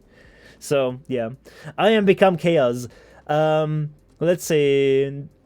Arturia says, I just gave the new clan members some good stuff so that they at least have an easier time compared to me, and they liked the story a lot until they got stuck in the sacrifice, which is apparently harder than I remember. The thing which I remember with the sacrifice that D touted that as like, the end of the trilogy! We're gonna end the trilogy of our cinematic trilogy right here! And then they made an entire side quest story, because people wanted Umbra, Umbra could sell. So yeah, again, sacrificing story integrity for, you know, like, better sales. I hope your bank account isn't on fire. Like seriously, I do really want to stress that. Afim, I hope you're okay. I'm gonna trust you okay. But like, please, anyone ever watching this, if you ever consider supporting me, please make sure that it's an expense that you can like tolerate. I'd rather have that you're like doing fine for yourself and that you're just watching the stream, maybe not paying money, but like whatever, right? You know, like. It's my job to care for me. I really appreciate everyone that supports the stream because holy shit, that goes a long way. Like, this is the best month of the year right now. But like, I will have to say, like, I do not, like, getting, let's say, like, a subscription or gift subscriptions or a donation or whatever, like, as much as I appreciate it, like, it would be overshadowed if, like, you'd be getting yourself in trouble. Like, I care more about, like, having you as my audience, right, be in like the best possible shape that you can be. Like that means financial shape, also like emotional shape and like physical shape. So like, you know, let's say that, hey, you're watching the stream like every single day, but maybe you have to sacrifice that so that you can like go and like study more, or you can like go and work out more, or you can go and hang out with friends more, and that would help you. Go fucking ahead, close the stream, right? It's like, I'd rather have that you be doing better than that, you know, like you feel like you're forced to like donate or whatever, like, because I want you guys to be better, because I think that like it's better, like in the ideal world, I'd rather have an audience that's doing better for themselves and may not be watching as much or may not be donating as much, rather than that I try to like bind everyone to like watch everything and like support everything at the cost of yourself, because that would just feel like the most egotistical thing in the world, and that would not be like me, and I would be feeling really bad if like someone would feel like they'd have to do that. So yeah, let's see. In terms of monetization, the video says, I'd argue that Swatter had the least predatory monetization for the free-to-play, pay-to-play hybrid. The entire base game is free. Free-to-play players have weekly limits to how many times they can do instance content. Once you sub once, you get all the expansions permanently unlocked to your account, so you can play them whenever you want. It also puts you in a second tier with lessened restrictions. Sub players get no restrictions. That sounds like a very fair way. So like the thing that I have is like I was wondering about this, because like the thing would I've always known with Warframe, for instance, that like you were not gonna get a great story. Well, actually, I didn't know that for the longest time. I always thought that Warframe was gonna be just on par with Mass Effect with perfect storytelling, but it was just like, you know, be updated. I was actually like really romantic about like Warframe back in the day. But for instance, with like Apex, I assumed it was gonna be a free to play, no, a fair game. I thought it was gonna be a fair competitive game, because these games are so focused on their ranked, where it's like there's gotta be like national sports, esports, so right, it's gotta be fair, but it's not fair. And like that shit just like goes against me so much. Like I cannot understand how anyone can design a game and like a competitive game and not make it fair. It's like that is literally just like the worst thing what someone can do. Is it like it really feel like it crosses a big line for me. But at the same time, I can't deny that I've had like good times with that game. I've played with friends who like enjoyed that game. I've played on stream and have enjoyed that game. I've also played on stream and absolutely hated the game when it came to like bullshit matchmaking, which like obviously they're doing. So I'm kind of like, I'm stuck in a sense of like, I thought I wanted to make some videos about it.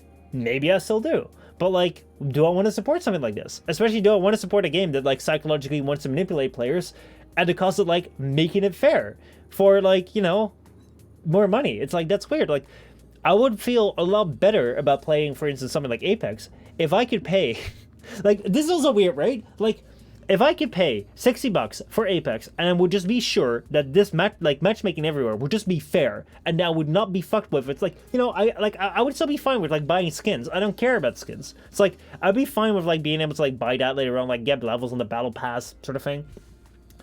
As long as the game would just be fair, I'd be totally fine saying, hey, here, $60. Now the game is just fair. Like, you don't give bullshit engagement optimized matchmaking. You just treat me like my experience of your game should be like the end goal. My experience of your game should be the best, right? It should not be that your like how much money you can extract from me is like more important than like I want to pay for a good experience. However, it doesn't matter how much money I would put into Apex. If I buy skins, it's not going to make my experience better. If I put money into battle passes, it's not going to make my experience better. Like, I'm always going to be, no matter if I pay or not, I'm always going to be fucked with. Like, I'm always going to be a means to an end. And I kind of miss that. I'm kind of like, if I could pay for like, you know, a subscription, if I actually like, I prefer one-time payment, but like if it's a yearly subscription, I don't know how I would feel about that, but maybe, you know, if at least that would make the games more fair, or if it would be like, hey, you know, you can buy the good story pack in Warframe, I'd buy that because like I would actually unlock that like, yeah, you know. I miss the time of Warframe was shooting for the stars. Now it just feels like minimum effort for an update. It definitely feels like that. But I also think that Warframe knows that it's like Warframe is never gonna get back because like Warframe was one of the like early on games that came out with this idea of what's it called? Was one of these early on games that came out with this like live service idea. And then like basically like what you had with that was like it was a test case where it's like, holy shit, like this game like launched for free and it's doing quite good. Holy shit, that's really nice. It's like such a small studio and like it looks great. And like just seeing the iteration, seeing the development, when they introduced things like cinematic quests, when they introduced things like Arcwing, like it was like were like steps forward and leaps forward that this game like previously hadn't done. So it was like really grabbing the attention. Railjack grabbed far less attention. And I think that they've really broken their like media cycle by initially like they had like Arcwing, Second Dream, and then Plains of Ireland that just like burst like through the media, and like then Fortuna came out, and they just wanted to go on like their media spree, like, oh, we're also gonna get Railjack, and we're also gonna get this, and we're also gonna get that, and we're also gonna get that, and then they kind of like oversold it, which they didn't release until like far later. And then everyone has lost interest. And now if Warframe comes out and says, like, we're going to release this, everyone's like, yeah, but we know what this game is. We know you're going to be launching things fucking late. You see, all of the, like, content creators have left the game. Actually, Shogi Tenno is gone. Was, like, one of the later generations creators. Mogam is gone. DK is gone. Rob is gone. I think Better Name Pending also quit. Or, like, not playing with us much anymore. God, Fold the Hero. Like, there's so many people that used to play this game so much, but have now just moved on because, like, there's nothing that, like, I kind of, like, don't really see them. Like, I just see them, like, moving on, which is fine, but they're not really shooting for the stars anymore. I think they know that. I think they're just renting it out for as long as they can. Sweater gets you free premium currency every month for just having two-factor authentication on. Oh yeah, being sub gives you a hefty amount of premium currency every month on top of what you get for having two-factor on. Nice. Let's see.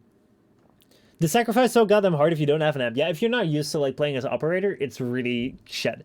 And like that's something which I was worried about when it came to the new war, that like Railjack or Necromech segments would be really hard if you didn't upgrade them. Luckily they were easy. But again, like that kind of shows like, oh shit, we have so many elements, we gotta implement them, but we can't like implement them in a correct way because, you know, we gotta make sure that people that never have engaged with that will be fine engaging with that because we can't expect people to play everything. So yeah.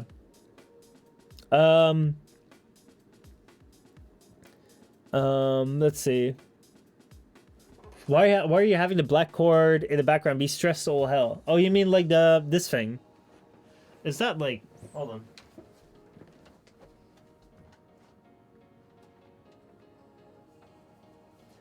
It's not really stressed all that much. It's just that like basically I have like the internet connection is right there. And the reason why I have it right there is because if I would have it like somewhere here on the ground, hold on, I'll show you. So there we go. Hold on. How can I show this best? So that right there is where like the internet connection is. Like you can kind of like see it. You can kind of like see one of the antennas sticking out. If I were to like place it there where like the boxes, it would kind of like, hold on. If I would place it there where like the electric box is, like it would just be here in the way. So I want to place it there where it's like not really seen. However, I can't place the electric box there because that's where also like my extension cable comes from, which goes like underneath like the desk basically, where I have my computer linked up. So I can't really like this is the only way that works. So it's not really stressed out. It's just like, you know, like there is play in it. There is play in it for sure. There, I can show you.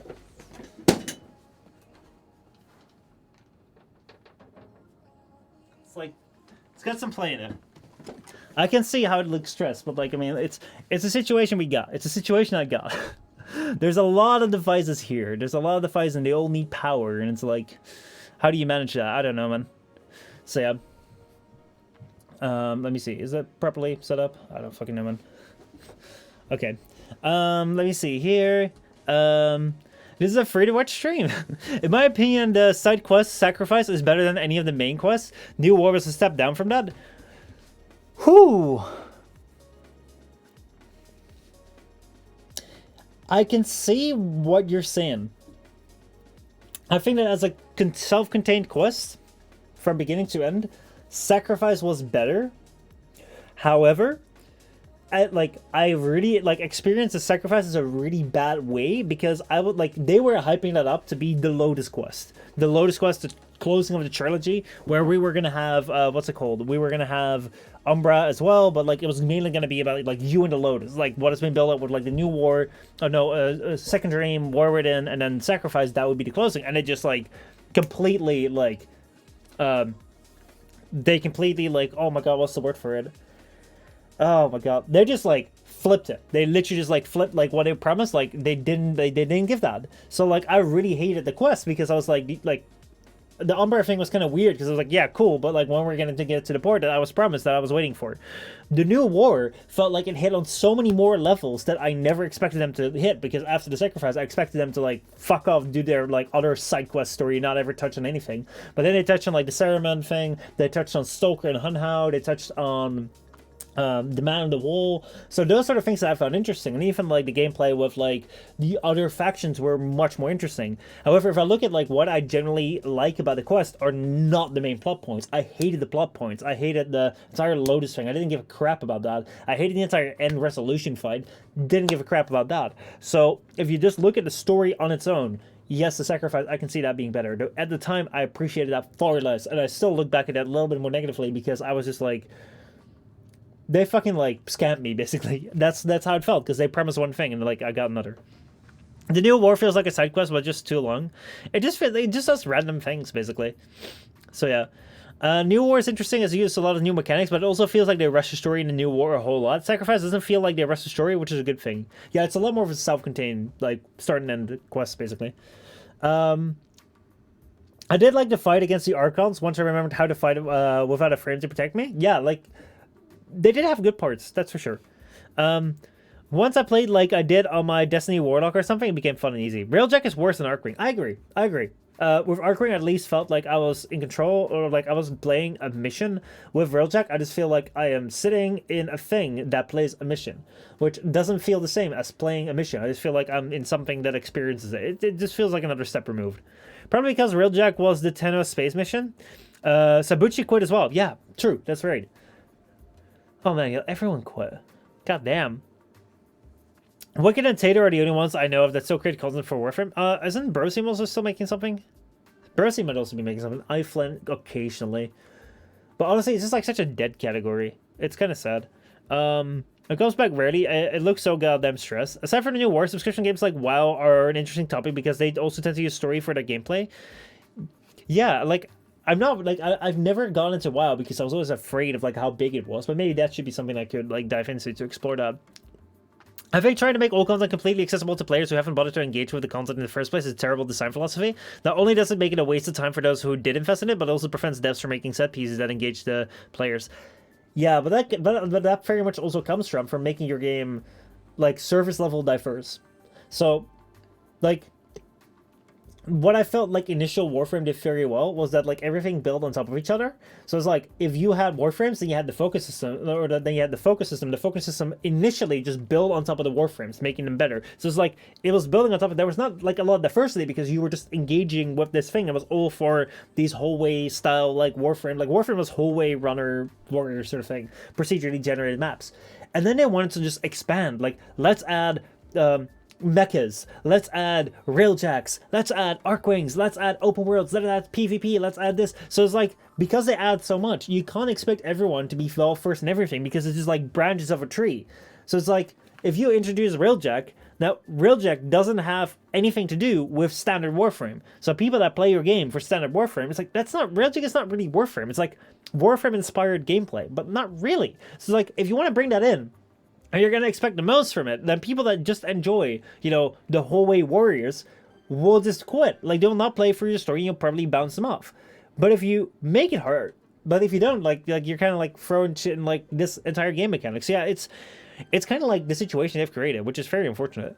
Even though World of Warcraft have messed up their story since it essentially ended, it did have an intriguing story back then. It was also quite an MMO like Black Destiny Online, but Black Destiny Online is a one-time payment with microtransactions, whereas free-to-play tends to have a maximum of 4 players per team.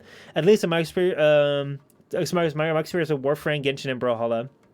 And Dennis says, some bastard gave me a sub, so I came to say thanks. And Dennis, how's it going, man? How you doing?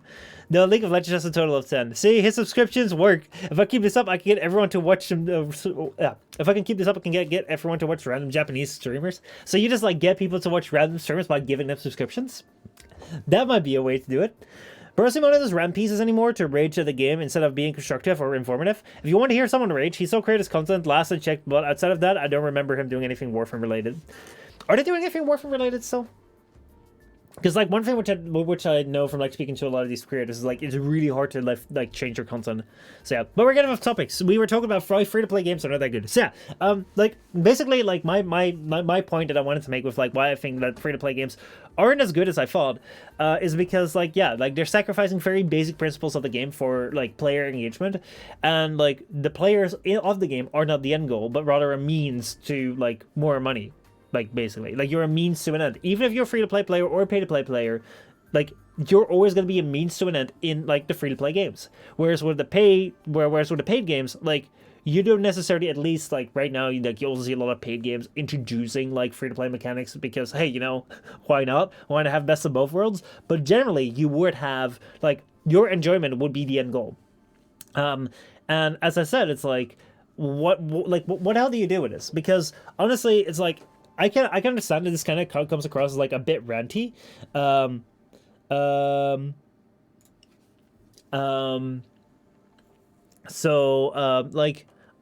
the thing which I kind of have is like I can understand that like some people will be like, oh my god, never play free to play games again. But like I'm no longer of the mindset that like a game has to be perfect to play it. I really used to have this idea because like I was like, man, at first I thought Warframe was perfect and nothing could like it could do no wrong, and then I was like stuck with it. I was like, shit, you know, I just gotta like make excuses for it and you just gotta keep playing because that's just, you know, the way life is. And I was like, fuck it, I never want to like burn out of a game again because like I keep on playing it, even if I don't like it. The game has to be perfect for me. If it's not perfect, then fuck it. And I'm kind of turning around again where I'm kind of like, well, you know, I think the balance is better. Where it's like, you know, you're probably never gonna find the perfect game, but as long as like there are things which you can like overlook, like, you know. To be honest, I don't really give a shit with certain games. For instance, Overwatch. I don't really give a shit with Overwatch that they stopped developing their game. I don't really give a shit with Overwatch. I think the shenanigans or like the shit that happened with Blizzard is horrible, but that doesn't keep me from playing Overwatch with my friends because I really have a great time playing Overwatch with my friends. So now I look at Apex, I'm kind of like, what do I do with something like Apex? Or what do I do with something like Warframe? What do I do with these free-to-play games where, like, for me, free-to-play games are very much of interest because, honestly, like, I can create more content with these games because they are free. And because, like, they allow for, like, I have a lot of expertise in Warframe, and I would kind of like to bring back some 2-minute slash dashes to, like, kind of see if it can bring back a consistency in my content and also introduce, like, this new form of content or new old form of content where I go in depth about like these games and kind of break them apart to make them more accessible because, for instance, with World of Warcraft, I kind of would like someone to make that more accessible so I know what I'm getting into, and I'm hoping that I can do that for the me that doesn't know what Warframe is, for the me that doesn't know what Apex is. So there is value in that, and there's value in like us playing it on stream if you guys enjoy that content. There's value in like me playing it with my friends if we're having fun with that. However, is that worth? Is that what I'm getting from that? Is that worth compromising on like core game things? Like, is it worth, like, am I willing to compromise on having a fair game? Do I want to play a competitive game that I know is not fair, even to like and like promote a game which I know is not fair, because it's like something that I kind of have fun sometimes with playing with my friends, or I kind of like can kind of make some fun content, or I can like try and like make like educational content. And I don't know. And like similarly for like all of us, like what do you compromise on and what do you not compromise on? It's like I don't know right now. It's like initially, like when I discovered that with Apex, I was really done. I was like, okay, for me, competition is about being fair. It's like I don't care if like I did not give a shit when I was in Modern Warfare 2 and we had randomized lobbies. I love randomized lobbies because most of the time, like, you're gonna have an average skill level lobby. So initially, I would just get slayed. I would get killed all the time when I started that game. But I didn't care because I knew the game was fair. So if I moved up, like in a couple of years' time, I would be able to get nukes. I would just nuke the entire map. I would have fun with that. So like I would see myself grow. As long as it's fair, I'm fine with it. If I know that the game is not fair, and I know that like a year into Apex, I'm still having games where I just get like 0 kills, and 2 kills, 8 kills, 0 kills, 0 kills. It's like, what's the point? Like, what am I doing here? It's like, if it's not fair, like, why should I engage with this? Similarly with Warframe, it's like, initially I felt like, oh my god, we're gonna have great, like, stories, we're gonna have, like, a developer that really cares about the community, that will listen, all that sort of shit. And now you're saying, like, no, like, that's not really the case. It's like, do you really support that? It's like, I don't know. I really don't know where to draw the line. I'm kind of curious, it's like, how you guys see that. Like, especially, like, when it comes to, like, seeing this with free-to-play games, I didn't really realize, like, to this extent, where it's like, holy shit, like, basically, like, their entire thing is to, like, use players as a means to an end, and, like, use engagement to, like, get more players to use them, and it really doesn't matter if you pay or if you're a free-to-play player, because, like, you're never gonna get, like, the fair or, like, best treatment. So I'm kind of curious as, like, what do you guys think? Let's see. And then it says that's the problem with all MMOs. With time adding more content, community becomes divided on different things. Arteria says, because I refuse to get burnt out on games anymore, I just play whatever I want at that time. Might screw me over with login streaks and other things, but at least I enjoy whatever I'm playing these days. True that. I agree, and I would definitely recommend, like, login streaks are, again, like, a psychological manipulation of you to continue to play it every day. Would recommend you never go for a login streak. I went for, like, God. I went for 1,500 days. Is that true? Is that true? I think so. 1,500 days. 1,500 days. 300 days in a year. That's 5. Yeah. I went for 1,500 like continuous days of logging in. I would like literally like make sure I'd have my computer that I could remote log into every day when I would be on vacation to like log in to get my reward on Warframe. I was that deep in. But it's not worth it. It's really not worth it. The problem that I personally have, but that's because I create content, is that like I do need to have a certain consistency with what I do, especially with the content. And right now, what I've noticed, and like I talked about that last Friday, is that I saw, especially on YouTube, I have a lot of people that like I've gotten used to my channel being a Warframe channel because most of the videos on that channel are still Warframe. So the probability, if you just look at the topic of the videos, that like the next video will be a Warframe video is very high. So like my Warframe videos get more views. So I would kind of like to introduce some sort of video series, which is kind of like Warframe and another game, so I can ease into something else as well. But that would mean just like getting back into this game and also like spending more time to another game. So it's like, if I want to make content about it, I need to stick to a game for at least a prolonged period of time, which could be a couple months, which means I have to like enjoy it for that long. And like that's something which I found when it came to Apex last week. For instance, like I do not enjoy Apex on its own. If I played it by myself, I just got fucking miserable. I just quit the stream. So I need to look at what I do. I guess there's more to a game than transaction and gameplay, Film says. Depending on your engagement. For example, the reason the partner program for Warframe ended was not because of game mechanics or late updates. And the reason I enjoy Genshin has nothing to do with the community. But these are the most notable factors. But I suppose something being a free-to-play doesn't do well. But I suppose something a free-to-play game doesn't do well is playing together. There's a big difference between playing It Takes Two together and then playing Brawlhalla together. And there's Apex and Among Us. True, Among Us is... See, like, Among Us is free on mobile, but it's not free on computer, and I quite like that it's not free, because I paid $6 or so, $8, and, like, I never had ads, and I had a great experience.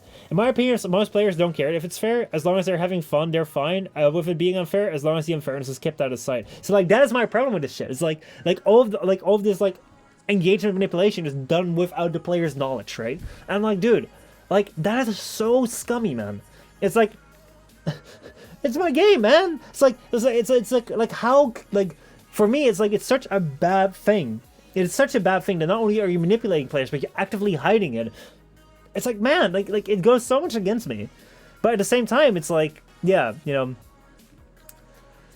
I don't know. What's the line from Unreal Tournament? Life's unfair, get over it. True. It's like, okay, so like I can see that when it comes to like life being unfair, get over it. Fine. I agree, because like life in general is like, there's no one that said that life had to be fair, right? Because life just is.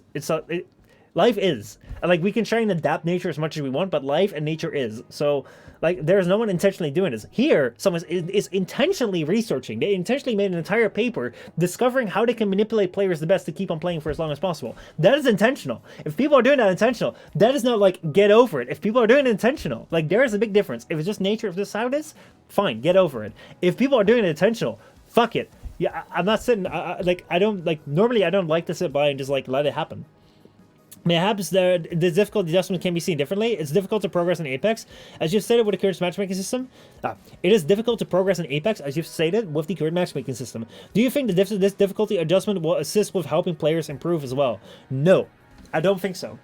I don't generally think so, because like the problem which I have with the matchmaking system is, in order for people to like see improvement, it's like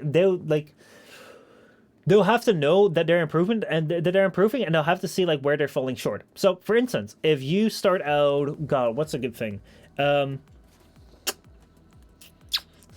If you start out like drawing something, right? If you start out drawing things, it's like you can look at like people that are doing better than you to compare like where you need to go, right? So the thing which I see is like, with Apex, when I started out, okay, best example. 2 years ago, I played Fortnite for the first time, and there was like a new season, and I played, and the first match I did, I got Victory Royale. I was like, holy fucking shit! I never realized I was as good at this game. But the reason was because they had bots. Like I was literally playing against bots. They never told me. Like Jacksepticeye made a video about this as well. But like you'd literally be playing against bots that couldn't do shit. And it's like, the next game you would be thrown into like a better game. So like, you don't think you're improving, because you just think like, okay, if my first game is like number 1, my second game is number 2, 3, 1, 2, 3 sort of thing. It's like, how are you improving? It's like, it's only like the best way that I measure improvement is like when I started with like if I started out with like Modern Warfare 2 is just a great example because I played that a lot as well. It's like when I initially started, I was shit at that game, and like I don't know how many games I spent just being like the lowest ranked player in the lobby, but I could see slowly but surely I would get better because I'd be focusing on like how do these like top level players that like get 20 or 30 kills that get nukes, like how do they play, how do they kill me, what are their pathings, what are their movements, and from that I would learn, and then I would see myself moving up the ranks within like my games, and that's where you see your progression. And then you see like, hey, you know, am I progressing really fast, am I not? And like that's how you can also test different tactics. If like every single game is just like a randomly picked fair game, it's like, then I can see if like all of a sudden I get like 2 kills, or like let's say I'm gonna try a new gun, right, and all of a sudden like I get 10 kills instead of 2. It's like, that's a big change over like a fair system, right? Because if I can get there consistently, then that's great. But if it's over like an unfair system, then maybe it's just because I lost so many games before that now all of a sudden I get more kills, and it's completely not because of the gun. But I can assume it's a gun, and then the next game I get nothing. So it's like, it's really hard to progress if you don't know what is influencing it and you don't have like a fair testing ground.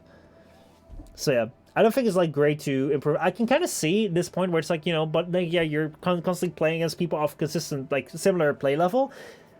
That could work if you knew your level. if they just said like you right now are level like like basically what you have a ranked, if it'd be ranked, like if ranked actually be like, you know, you're now level 5.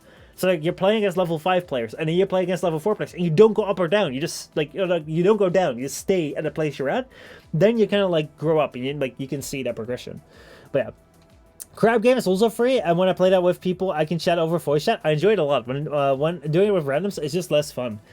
I've found that different multiplayers in general is like with randoms is like less fun. With friends or like, so it's like it's a lot better. If life simply is, doesn't that make it the most fair?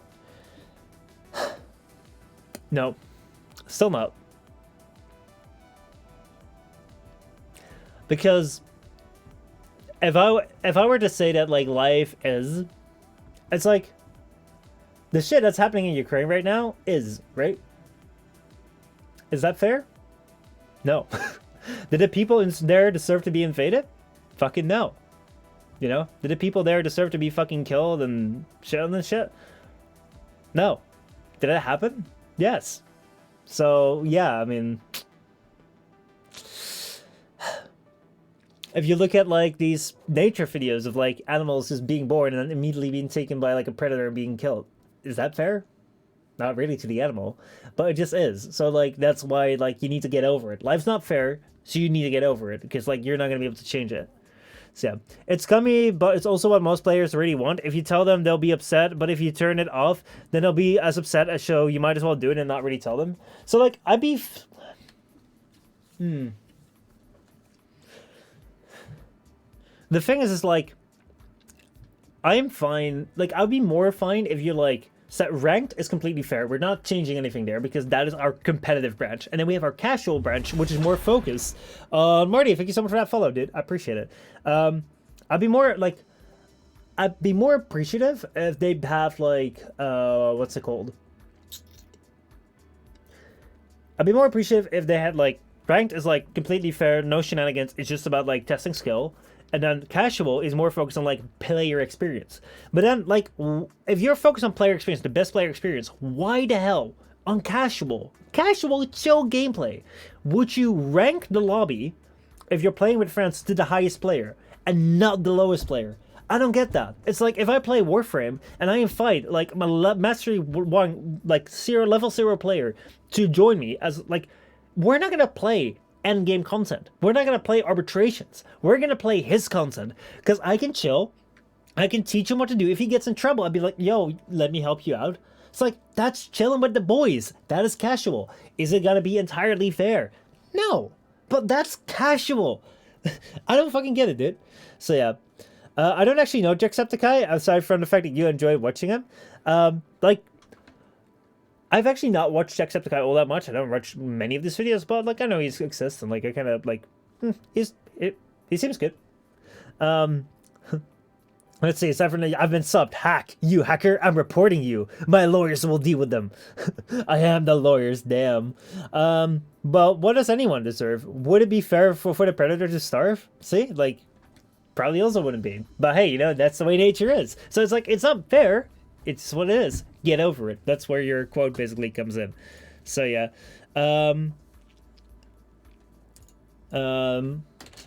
Anyway. So yeah, that's that basically. What do y'all think? Man, oh man, oh man, oh man, oh man. Yeah, like I really don't know what to make of this. It's hard because like a lot of my content still depends on like free-to-play games, so like I think I'm gonna stick with it, but like especially with Apex, it doesn't really feel right. But then again, like I need to find like what do I want to do with Apex, so well I suppose I will take some time to think. Yeah, I suppose it will. I suppose it will indeed. So yeah, let me take a look right here. I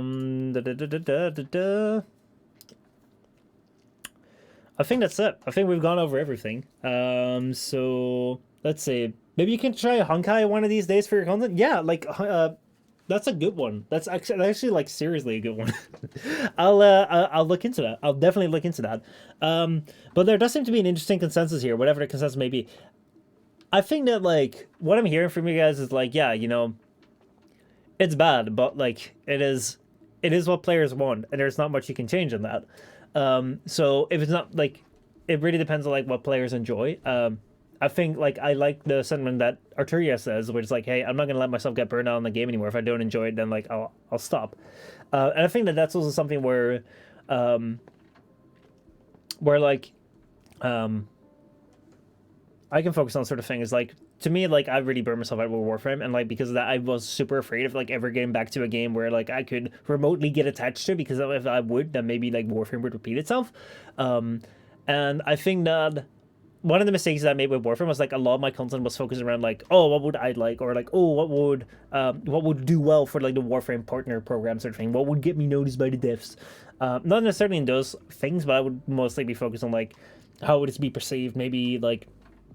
One thing which I always found interesting, like, is that every single one of my friends that was like partnering with Warframe got fucking like sponsorship deals or like monetary support from Warframe.